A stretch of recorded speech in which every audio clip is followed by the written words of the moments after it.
podcast designed to help you fall asleep. Find us on snoozecast.com and follow us on Instagram @snoozecast to find behind-the-scenes content. If you'd like to get an email once a week with upcoming sleep stories and other news, subscribe to the Snoozeletter at snoozecast.com. This episode is dedicated to our listener Maddie and brought to you by Silk Pillowcases. Tonight, we'll read the complete story of East of the Sun, West of the Moon, a Norwegian fairy tale collected by Asbjørnsen and Moe. In this story, a talking bear approaches a poor peasant and asks if he will give him his daughter as a wife in return for making the family rich. Many listeners have asked us to complete this story, as when it originally aired on March 11th, 2019, we didn't include the ending. So, here it is, re-recorded. Enjoy.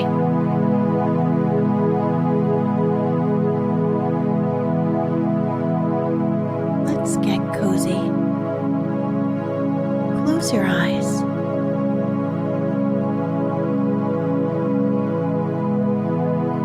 Relax your body into the softness of your bed.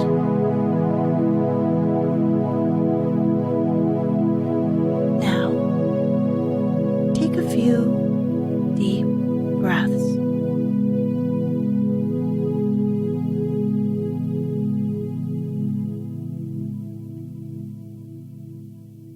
Once upon a time, there was a poor husbandman who had many children and little to give them in the way of either food or clothing.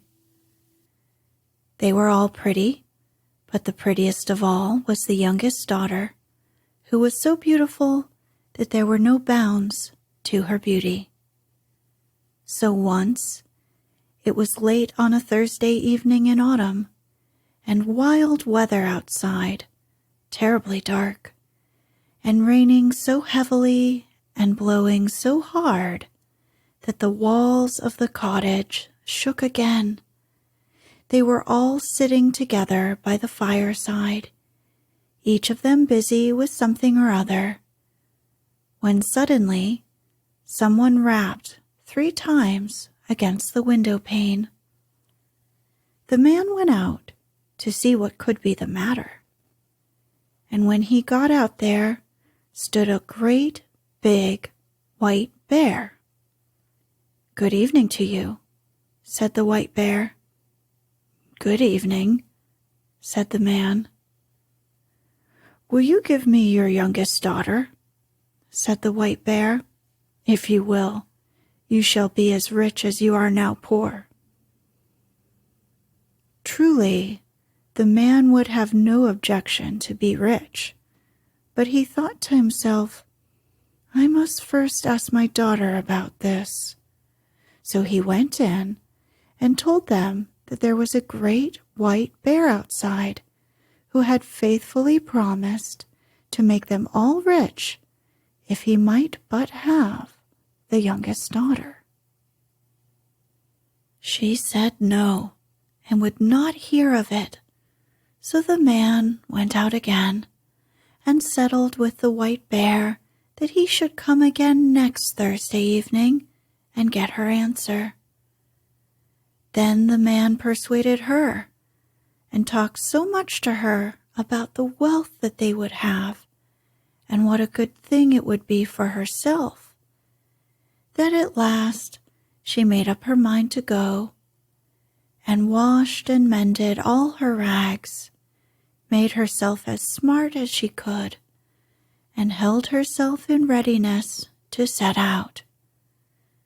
Little enough had she to take away with her. Next Thursday evening, the white bear came to fetch her. She seated herself on his back with her bundle, and thus they departed. When they had gone a great part of the way, the white bear said, "Are you afraid?" "No, that I am not," said she. "Keep tight hold of my fur, and then there is no danger," said he. And thus she rode far, far away until they came to a great mountain. Then the white bear knocked on it, and a door opened, and they went into a castle where there were many brilliantly lighted rooms which shone with gold and silver. Likewise, a large hall in which there was a well-spread table, and it was so magnificent that it would be hard to make anyone understand how splendid it was. The white bear gave her a silver bell and told her that when she needed anything, she had but to ring this bell, and what she wanted would appear. So after she had eaten, and night was drawing near, she grew sleepy after her journey and thought she would like to go to bed. She rang the bell, and scarcely had she touched it before she found herself in a chamber where a bed stood ready-made for her, which was as pretty as anyone could wish to sleep in. It had pillows of silk, and curtains of silk fringed with gold, and everything that was in the room was of gold or silver. But when she had lain down and put out the light, a man came and lay down beside her. And behold, it was the white bear, who cast off the form of a beast during the night. She never saw him, however, for he always came after she had put out her light, and went away before daylight appeared. So all went well and happily for a time, but then she began to be very sad and sorrowful, for all day long she had to go about alone, and she did so wish to go home to her father and mother and brothers and sisters.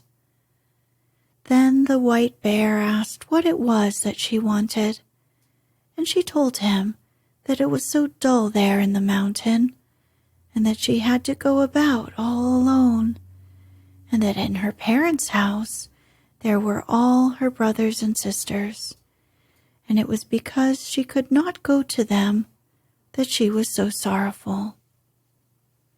"There might be a cure for that," said the white bear, "if you would but promise me never to talk with your mother alone, but only when the others are there too, for she will take hold of your hand," he said, "and will want to lead you into a room to talk with you alone, but that you must by no means do, or you will bring great misery on both of us." So one Sunday, the white bear came and said that they could now set out to see her father and mother, and they journeyed thither, she sitting on his back, and they went a long, long way, and it took a long, long time, but at last they came to a large white farmhouse, and her brothers and sisters were running about outside it, playing, and it was so pretty that it was a pleasure to look at it. "Your parents dwell here now," said the white bear, "but do not forget what I said to you, or you will do much harm both to yourself and me." "No, indeed," said she, "I shall never forget." And as soon as she was at home, the white bear turned round and went back again. There were such rejoicings when she went in to her parents that it seemed as if they would never come to an end. Everyone thought that he could never be sufficiently grateful to her for all she had done for them all. Now they had everything that they wanted, and everything was as good as it could be. They all asked her how she was getting on where she was. All was well with her too, she said, and she had everything that she could want. What other answers she gave I cannot say, but I am pretty sure that they did not learn much from her. But in the afternoon, after they had dined at midday, all happened just as the white bear had said. Her mother wanted to talk with her alone in her own chamber. But she remembered what the white bear had said and would on no account go. "What we have to say can be said at any time," she answered. But somehow or other, her mother at last persuaded her, and she was forced to tell the whole story. So she told how every night a man came and lay down beside her when the lights were all put out, and how she never saw him because he always went away before it grew light in the morning, and how she continually went about in sadness, thinking how happy she would be if she could but see him, and how all day long she had to go about alone, and it was so dull and solitary. "Oh," cried the mother, "you are very likely sleeping with a troll, but I will teach you a way to see him. You shall have a bit of one of my candles, which you can take away with you hidden in your breast. Look at him with that when he is asleep, but take care not to let any tallow drop upon him." So she took the candle and hid it in her breast, and when evening drew near, the white bear came to fetch her away. When they had gone some distance on their way, the white bear asked her if everything had not happened just as he had foretold, and she could not but own that it had. "Then, if you have done what your mother wished," said he, "you have brought great misery on both of us." "No," she said, "I have not done anything at all." So, when she had reached home and had gone to bed, it was just the same as it had been before, and a man came and lay down beside her, and late at night, when she could hear that he was sleeping, she got up and kindled a light, lit her candle, let her light shine on him, and saw him, and he was the handsomest prince that eyes had ever beheld. And she loved him so much that it seemed to her that she must die if she did not kiss him that very moment. So she did kiss him, but while she was doing it, she let 3 drops of hot tallow fall upon his shirt, and he awoke. "What have you done now?" said he. "You have brought misery on both of us. If you had but held out for the space of 1 year, I should have been free.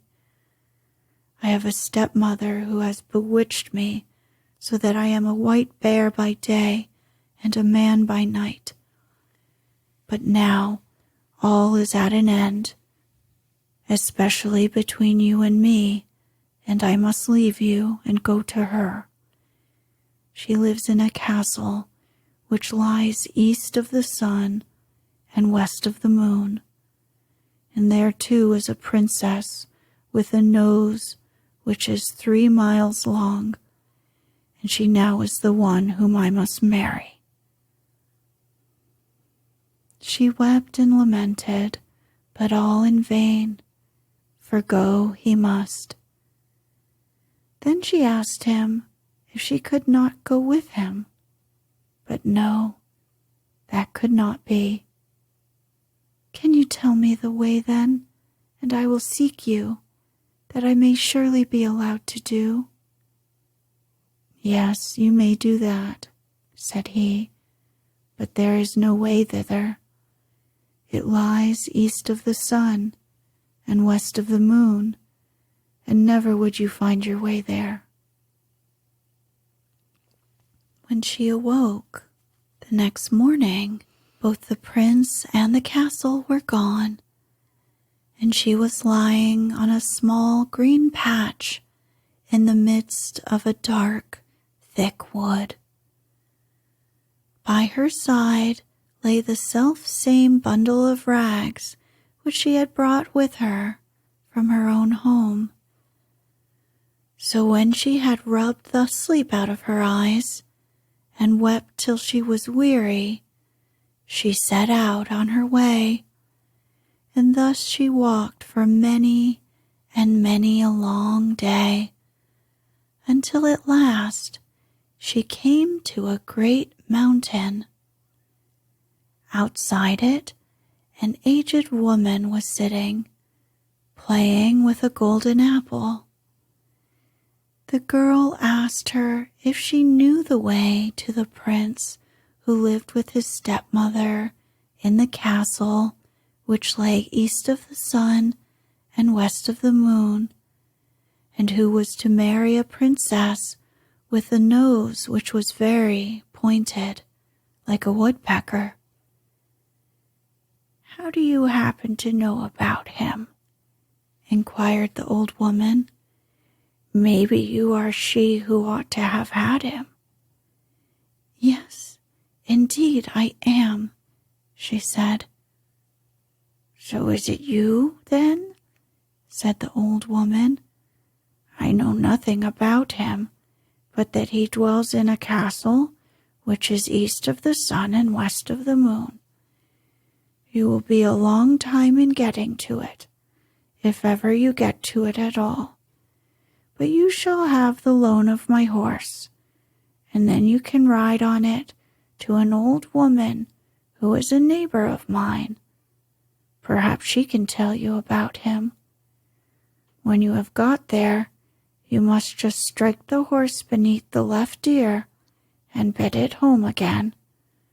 But you may take the golden apple with you." So the girl seated herself on the horse and rode for a long, long way, and at last she came to the mountain, where an old woman was sitting outside with a gold carding comb. The girl asked her if she knew the way to the castle which lay east of the sun and west of the moon, but she said what the first old woman had said. "I know nothing about it, but that it is east of the sun and west of the moon, and that you will be a long time in getting to it, if ever you get to it at all. But you shall have the loan of my horse to an old woman who lives the nearest to me. Perhaps she may know where the castle is, and when you have got to her, you may just strike the horse beneath the left ear and bid it go home again." Then she gave her the gold carding comb, for it might perhaps be of use to her, she said. So the girl seated herself on the horse and rode a wearisome long way onward again. And after a very long time, she came to a great mountain where an old woman was sitting, spinning at a golden spinning wheel. Of this woman, too, she inquired if she knew the way to the prince, and where to find the castle which lay east of the sun and west of the moon. But it was only the same thing once again. "Maybe it was you who should have had the prince," said the old woman. "Yes, indeed, I should have been the one," said the girl. But this old crone knew the way no better than the others. It was east of the sun and west of the moon, she knew that. "And you will be a long time in getting to it, if ever you get to it at all," she said. "But you may have the loan of my horse, and I think you had better ride to the east wind and ask him. Perhaps he may know where the castle is, and will blow you thither. But when you have got to him, you must just strike the horse beneath the left ear, and he will come home again." And then she gave her the golden spinning wheel, saying, "Perhaps you may find that you have a use for it." The girl had to ride for a great many days, and for a long and wearisome time, before she got there. But at last she did arrive, and then she asked the east wind if he could tell her the way to the prince who dwelt east of the sun and west of the moon. "Well," said the east wind, "I have heard tell of the prince and of the castle, but I do not know the way to it, for I have never blown so far. But if you like, I will go with you to my brother the west wind. He may know that, for he is much stronger than I am. You may sit on my back, and then I can carry you there." So she seated herself on his back, and they did go swiftly. When they got there, the east wind went in and said that the girl whom he had brought was the one who ought to have had the prince up at the castle which lay east of the sun and west of the moon, and that now she was traveling about to find him again. So he had come there with her, and would like to hear if the west wind knew where about the castle was. "No," said the west wind, "so far as that I have never blown, but if you like I will go with you to the south wind, for he is much stronger than either of us, and he has roamed far and wide, and perhaps he can tell you what you want to know. You may seat yourself on my back, and then I will carry you to him." So she did this, and journeyed to the south wind. Neither was she very long on the way. When they had got there, the west wind asked him if he could tell her the way to the castle that lay east of the sun and west of the moon, for she was the girl who ought to marry the prince who lived there. "Oh, indeed," said the south wind, "is that she? Well," said he, "I have wandered about a great deal in my time, and in all kinds of places, but I have never blown so far as that. If you like, however, I will go with you to my brother, the north wind. He is the oldest and strongest of all of us, and if he does not know where it is, no one in the whole world will be able to tell you. You may sit upon my back, and then I will carry you there." So she seated herself on his back, and off he went from his house in great haste, and they were not long on the way. When they came near the north wind's dwelling, he was so wild and frantic that they felt cold gusts a long while before they got there. "What do you want?" he roared out from afar, and they froze as they heard.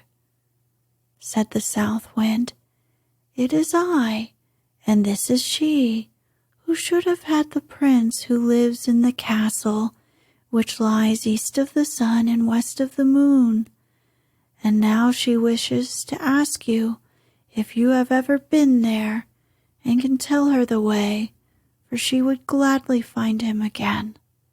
"Yes," said the North Wind, "I know where it is. I once blew an aspen leaf there, but I was so tired that for many days afterward I was not able to blow at all. However, if you are really anxious to go there and are not afraid to go with me, I will take you on my back and try if I can blow you there." "Get there I must," said she, "and if there is any way of going I will, and I have no fear, no matter how fast you go." "Very well then," said the North Wind, "but you must sleep here tonight, for if we are ever to get there, we must have the day before us." The North Wind woke her betimes next morning and puffed himself up and made himself so big and so strong that it was frightful to see him. And away they went, high up through the air, as if they would not stop until they had reached the very end of the world. Down below there was such a storm. It blew down woods and houses, and when they were above the sea, the ships were wrecked by hundreds. And thus they tore on, and a long time went by. And then yet more time passed, and still they were above the sea, and the North Wind grew tired and more tired, and at last so utterly weary that he was scarcely able to blow any longer. And he sank and sank, lower and lower, until at last he went so low that the waves dashed against the heels of the poor girl he was carrying. "Art thou afraid?" said the North Wind. "I have no fear," said she, and it was true. But they were not very, very far from land, and there was just enough strength left in the North Wind to enable him to throw her onto the shore, immediately under the windows of a castle which lay east of the sun and west of the moon. But then he was so weary and worn out that he was forced to rest for several days before he could go to his own home again. Next morning, she sat down beneath the walls of the castle to play with the golden apple. And the first person she saw was the maiden with the pointy nose, who was to have the prince. "How much do you want for that gold apple of yours, girl?" said she, opening the window. "It can't be bought either for gold or money," answered the girl. "If it cannot be bought either for gold or money, what will buy it? You may say what you please," said the princess. "Well, if I may go to the prince who is here and be with him tonight, you shall have it," said the girl who had come with the North Wind. "You may do that," said the princess, for she had made up her mind what she would do. So the princess got the golden apple, but when the girl went up to the prince's apartment that night, he was asleep, for the princess had so contrived it. The poor girl called to him and shook him, and between whiles she wept, but she could not wake him. In the morning, as soon as day dawned, in came the princess with the pointy nose and drove her out again. In the daytime she sat down once more beneath the windows of the castle and began to card with her golden carding comb, and then all happened as it had happened before. The princess asked her what she wanted for it, and she replied that it was not for sale, either for gold or money, but that if she could get leave to go to the prince and be with him during the night, she should have it. But when she went up to the prince's room, he was again asleep, and, let her call him, or shake him, or weep as she would, he still slept on, and she could not put any life in him. When daylight came in the morning, the princess with the pointy nose came too, and once more drove her away. When day had quite come, the girl seated herself under the castle windows to spin with her golden spinning wheel, and the princess with the pointy nose wanted to have that also. So she opened the window and asked what she would take for it. The girl said what she had said on each of the former occasions, that it was not for sale, but if she could get leave to go to the prince who lived there and be with him during the night, she should have it. "Yes," said the princess, "I will gladly consent to that." But in that place there were some good folk who had been carried off, and they had been sitting in the chamber which was next to that of the prince, and had heard how a woman had been in there who had wept and called on him 2 nights running, and they told the prince of this. So that evening, when the princess came once more with her sleeping drink, he pretended to drink, but threw it away behind him, for he suspected that it was a sleeping drink. So, when the girl went into the prince's room this time, he was awake, and she had to tell him how she had come there. "You had come just in time," said the prince, "for I should have been married tomorrow, but I will not have the long-nosed princess, and you alone can save me. I will say that I want to see what my bride can do, and bid her wash the shirt which has the 3 drops of tallow on it. This she will consent to do, for she does not know that it is you who let them fall on it. But no one can wash them out but one born of good people. It cannot be done by one of a pack of trolls. And then I will say that no one shall ever be my bride but the woman who can do this, and I know that you can." There was great joy and gladness between them all that night, But the next day, when the wedding was to take place, the prince said, "I must see what my bride can do." "That you may do," said the stepmother.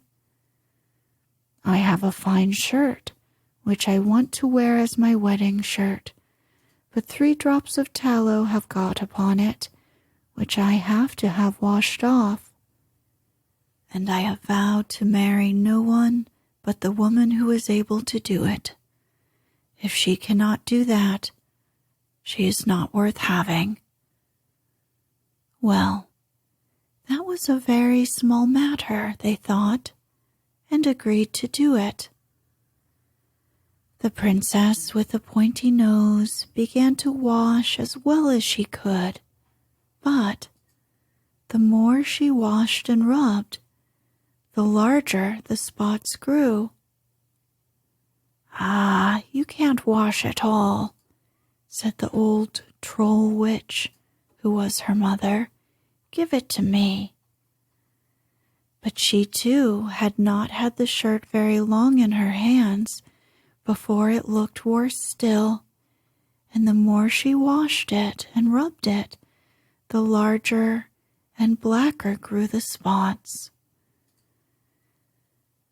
So the other trolls had to come and wash, but the more they did, the blacker grew the shirt, until at length it was as black as if it had been up the chimney. "Oh," cried the prince, "not one of you is good for anything as a wife. There is a beggar girl sitting outside the window, and I'll be bound that she can wash better than any of you. Come in, you there, girl," he cried. So she came in. "Can you wash this shirt clean?" he cried. "Oh, I don't know," she said, "but I will try." And no sooner had she taken the shirt and dipped it in the water than it was white as driven snow, and even whiter than that. "I will marry you," said the prince. Then the old troll witch flew into such a rage that she burst into a puff of smoke. And the princess with the pointy nose and all the little trolls must have burst into puffs of smoke too, for they have never been heard of since. The prince and his bride set free all the good folk who were imprisoned there, and took away with them all the gold and silver that they could carry, and moved far away from the castle which lay east of the sun and west of the moon.